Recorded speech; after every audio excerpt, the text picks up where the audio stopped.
Hi, I'm Gavin Glitzman. You're watching Sun Boxing, and joining me is unbeaten middleweight Anthony Ogogo. Having mentioned Carl Froch, I'm going to put you on the spot. He's facing George Groves again at the end of May. Who's going to win that one? Oh, it's a cracker. I think, do you know what? I think the winner of that fight is going to be is boxing, because how good was that first fight? That was unbelievable. It was just an unbelievable fight. And like I said, I think I said at the time, that was like a Rocky film. Like George went in, getting booed, he came out getting cheered, and Carl showed how much of a true warrior he was. You know, like he got a lot of obviously flack for the fight, but you know, he got hit hard down early, and he got up, and he still got the win. George was obviously very aggrieved because he thought he should have won, or he would have went on to win. And it was just a crack. It had everything.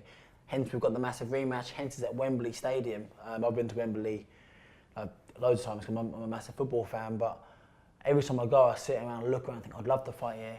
And those two guys have actually got the opportunity to fight there in front of a full house. So I just think boxing's the winner. Like it's going to be such a cracking fight. I can't wait to sit and watch as a boxing fan, and it's going to be an amazing event. But the biggest thing of all, that hasn't just got obviously myself and you talking about it as boxing fans. It's got the man in the street talking about it. It's got randomers who I've never met before come up to me asking me who I think is going to win, and that's what boxing's all about. You know, getting the imagination of the general public involved in the sport, because it's such a wonderful sport, and the one winner is going to be boxing. So if I can really put you on the spot now, what would you prefer, to be fighting on Floyd's undercard in Vegas or the Froch-Groves undercard at Wembley Stadium? Oh, that's a good one. I think that's a tough one. Because you've got. Well, I think you've got pros and cons on both. I think obviously Floyd in Vegas. The thing about Vegas, obviously, Vegas is a massive fight town. It's a massive fight town. So when you go, everybody there's an expert. So when you come out and someone says, a great fight, you might just think like some random American dude said it's a great fight, but he knows his boxing. He gets it. He pays his fucking $2,000, $3,000, $4,000, $5,000 ticket to go and watch. So he knows what he's talking about. So that you get a lot of respect from that. Whereas I think a lot of people in Britain, because it's such a massive thing and it's in Wembley, it's more of an event. So I think not boxing fans are obviously going to go to it, but you might get like your more like novelty kind of fans who because it's a big fight, they're going to want to go in because it's more of an event, So I think in that respect, you got to favour Vegas, but the other one, obviously Wembley Stadium's it's a national institute, It's going to be unbelievable. So it's a really tough one. I'm just lucky to be able to fight in Vegas, and I'm not going to dismiss that at all by saying this one's bigger. I just feel very privileged to go and sit and watch Floyd Mayweather fight up close, and hopefully, one day I'll be able to do both, sat at Wembley Stadium and fight in Vegas. Just finally, come the end of the year, where do you see yourself? What's the plan for Anthony Ogogo? I want to have a title around my waist of some sort. I want a title, definitely, and it's all about what opportunities come up. I'm not too sure. I think I've read somewhere that maybe Billy Joe Saunders is fighting for the European title, so whether that means he'll keep hold of the British title or Commonwealth, I don't know. I'm not really bothered about who's got what. I'm just bothered about what I want and when I want to get it and when I'm ready to get it. And I'm not calling out Billy Joe Saunders at all. He's been a pro since 2008, 4 years longer than me.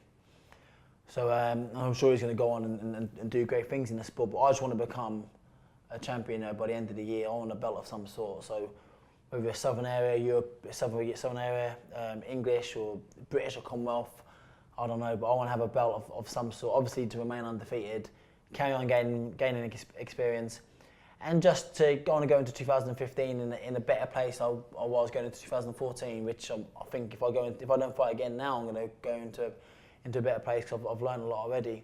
But I want a belt of some sort. I watched a John Ryder fight with Jez Wilson at the weekend, and I was impressed with John Ryder. He's a good boxer, John Ryder. I've done a bit of sparring with him before, and he beat Jez Wilson. Someone like Jez Wilson, I think I could beat today. No disrespect to him, but I looked at that fight thinking, I could beat him. I could force that stoppage already in my career, and I've only had 5 fights. Someone like John Ryder would be a tougher fight because again he's more experienced than me. But again, without disrespecting him at all, I think he's a top fighter, and we do a lot of sparring together. But if someone said I had to fight him at the end of the year for a British title, I want to become British champion. So I'd say yeah. I wouldn't say, oh, give me a few years, give me another 6 months. So, I want to become a British champion at the end of the day. So, that's where I'm at really. But there's some top fighters in the British middleweight division. So I'm not calling anybody out. I think I've done enough as an amateur. I think I'm a big enough name not to have to call anybody out. I just want to fight the right fights at the right time, keep winning, and hopefully in 3 or 4 years' time, or less than that, hopefully I'll be topping bills in Vegas or topping bills at Wembley Stadium, and people will be coming to watch me. It's just one extra one before you go. If the Chris Eubank Jr. fight comes up, will you jump at that one? I really would. Chris Eubank gets a lot of stick, and he's a good fighter. He's a good boxer in his own right. His dad was obviously what has got him a lot of.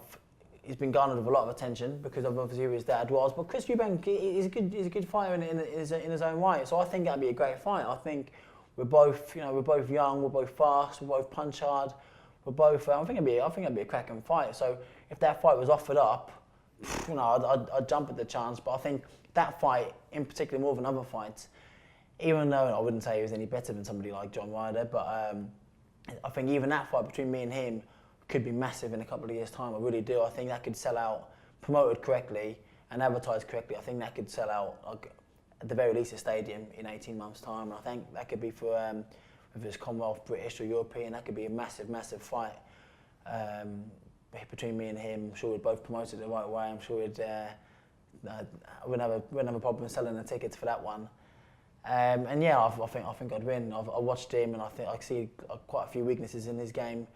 But like I said, who am I to call anybody? I'm a firefight novice, but I think I've learned a lot in 5 fights. In 5 more fights, when I'm 10-0, I think I'll be ready for pretty much anybody domestically. And then 5 fights on from that, we'll see where we're going to be. But no, it's good. I'm really enjoying life right now. I'm training hard, and I'm looking forward to May for my fight. I'm looking forward to watching the Froch-Groves fight at the end of the month. I'm looking forward to cracking on with the rest of the year. Brilliant, and Cheers. thanks for your time. Thanks, Gav. Enjoy Thanks, Vegas. Mate.